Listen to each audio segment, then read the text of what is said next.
ក្លិននឹកបងមិនដឹងខ្លួនជួនកាលក៏យល់សោមិនឃើញមាសមេ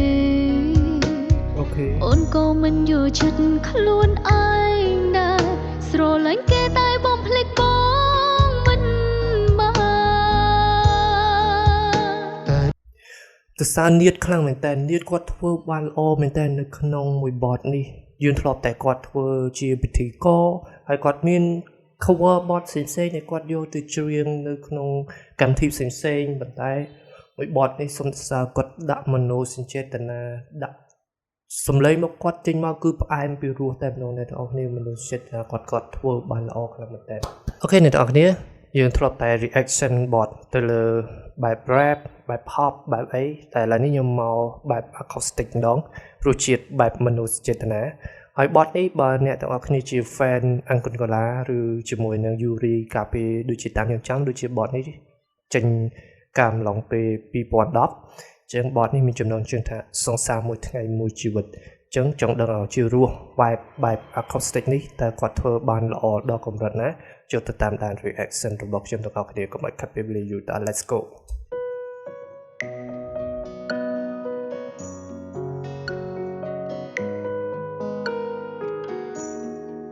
cái botនេះ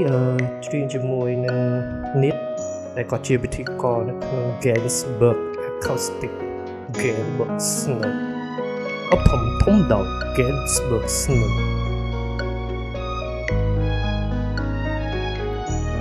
មើលទៅ background នៅក្នុងកម្មវិធីមួយនេះគឺគាត់ធ្វើល្អមែនតែសាមញ្ញតែមើលទៅចូលគ្នាទាំងអស់គ្នាជាមួយនឹង sponsor របស់គាត់ពណ៌នៅលេងឡើងគ្នាបែកនេះកិនថារឿងធម្មតា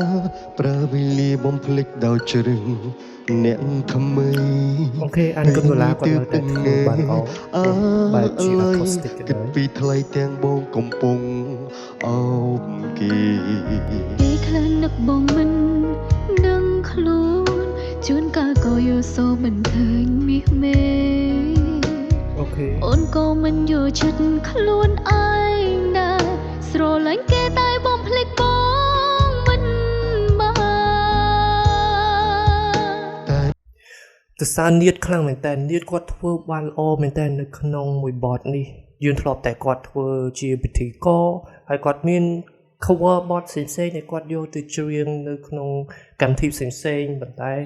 មួយបទនេះសុំសរសើរគាត់ដាក់មនោសញ្ចេតនាដាក់សំឡេងមកគាត់ចេញមកគឺផ្អែមពីរសតែម្ដងអ្នកទាំងអស់គ្នាមនោសញ្ចេតនាគាត់ធ្វើបានល្អខ្លាំងមែនតើសុំសរសើរនៀតគាត់បទបែនបានគ្រប់ទម្រង់ទាំងពិធីករហើយរូបសម្រស់ហើយសូម្បីតែការច្រៀងរបស់គាត់ក៏ perfect វាមិនល្អដល់ថ្នាក់ perfect ណាស់ណាទេតែល្អខ្លាំងមែនតើដែលអាចជ្រាបចូលទៅក្នុងក្រអៅបេះដូងទស្សនិកជនដាក់មនោសញ្ចេតនាទៅតាមរបស់គាត់បានលយខ្លាំងមែនតើបំភ្លេចមិនបានមកពីអូនជាមនុស្សដំបងទើបដើមទ្រូងនៅតែចាំភាពកក់ក្ដៅជាក្តីស្នេហ៍ដ៏សែនជ្រាលជ្រៅទូក្បែរគ្នាពេលខ្លីតែសែនមានន័យសង្សារមួយថ្ងៃមួយជីវិតទូក៏ពិតគ្មានផ្លូវតែនៃអល័យទូដឹងរវាងយើងគ្មានថ្ងៃតែអ្វីៗចងចាំគ្មានទេបញ្ចប់អ្នកទាំងអស់គ្នាខ្ញុំចង់និយាយថានៀតធ្វើមួយបទនេះនៅក្នុងកម្មវិធីនេះគឺលុយសុទ្ធតែម្ដងតែវិធីករអាចច្រៀងបាន the best មែនតើ talent គាត់មានច្រើនអ្នកទាំងអស់គ្នាគឺឡូវមែនតើបានទាំងសម្ដែងបានទាំងវិធីករបានទាំងច្រៀងហើយបានទាំងរូបសម្រស់គាត់គឺស្អាតទៀតមែនហើយគាត់ពូកែដាក់តួដាក់អារម្មណ៍ទៅតាមដូចជាសាច់រឿងរបស់គាត់គឺគាត់ដាក់ទៅតាមសាច់រឿងរបស់គាត់ទៅតាមចម្រៀងគឺគាត់ដាក់មនោសញ្ចេតនាច្រៀងទៅតាមចម្រៀងបានល្អខ្លាំងពេល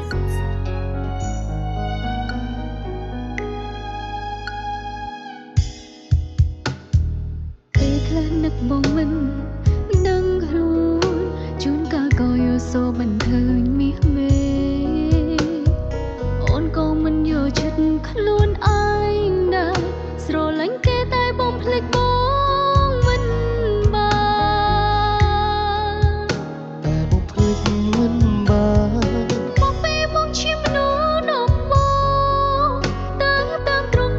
ចំភា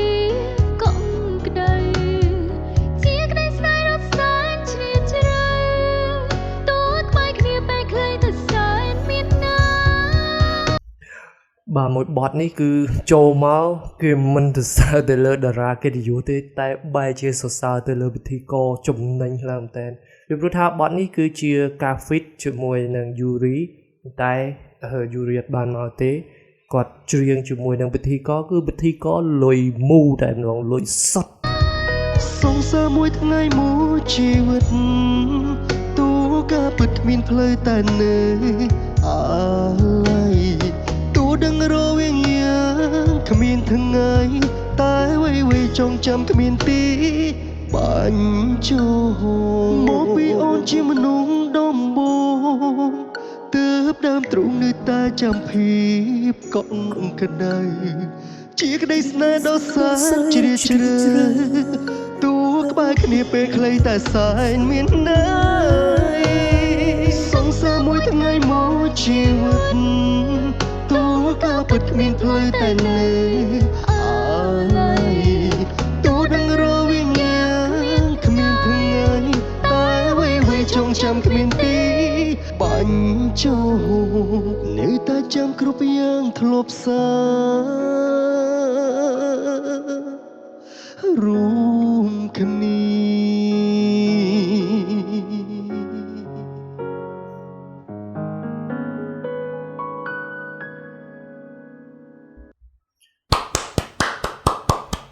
អូខេបទនេះបានបញ្ចប់ហើយ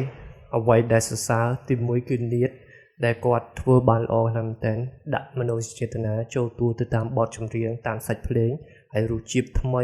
បែប acoustic vibe បែបនេះគឺផ្អែមពីរសខ្លាំងមែនទែននៅពេលដែលឧទាហរណ៍បើសិនបើយើង set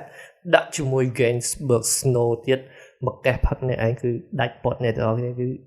ដាក់តួអារម្មណ៍ចូលទៅតាមបទចម្រៀងហ្នឹងតែទី2ទៅលើតារាកិត្តិយសរបស់យើងគឺអានគុណកូឡាគាត់នៅតែល្អក្នុងការ perform នៅក្នុងបទចម្រៀងមួយបទនេះហើយគាត់ដាក់អារម្មណ៍ដាក់មនោសញ្ចេតនាបាននៅតែល្អដូចដើមអញ្ចឹងយើងដូចជាបាត់មកគាត់មិនសូវជាខេងគាត់មាននៅក្នុងប្រព័ន្ធ music មួយរយៈនេះគឺខេងគាត់មានការបាត់មុខខ្លះដែរអញ្ចឹងឥឡូវនេះគាត់បានGainsbourg ដែលគាត់បានប្រមូលតារាចម្រៀងតារាកិត្តិយសដែលមានកេរ្តិ៍ឈ្មោះបោះសម្លេងកាលពីមុនព្យាយាមយកមកដើម្បីឲ្យគាត់មានឈ្មោះបោះសម្លេងបន្តទៅមុខទៀតពីព្រោះថាយើងបែបឥឡូវនេះតាមអ្វីដែលជាបទដែលជឿនលឿនគឺបែប rap អញ្ចឹងអ្វីដែលវាយលុកទីផ្សារច្រើនខាងតែគឺបែប rap នេះអ្នកនរគ្នាបែបមនោសញ្ចេតនាបែបអីគឺឥឡូវនេះរឿងធូរស្បើយមិនសូវជាមានការផ្ទុះការគ្រប់គ្រងច្រើនខ្លាំងនោះទេនៅក្នុងឆ្នាំ2025នេះតែបើ rap វិញគឺដាក់មកពងតែម្ដងអ្នកនរគ្នាអញ្ចឹងអូខេការ reaction នេះមានតែប៉ុណ្្នឹងទេសង្ឃឹមថាអ្នកនរគ្នានឹង enjoy ជាមួយនឹង Gainsbourg acoustic ទាំងអស់គ្នាហើយជួបគ្នានៅ video call see you next time bye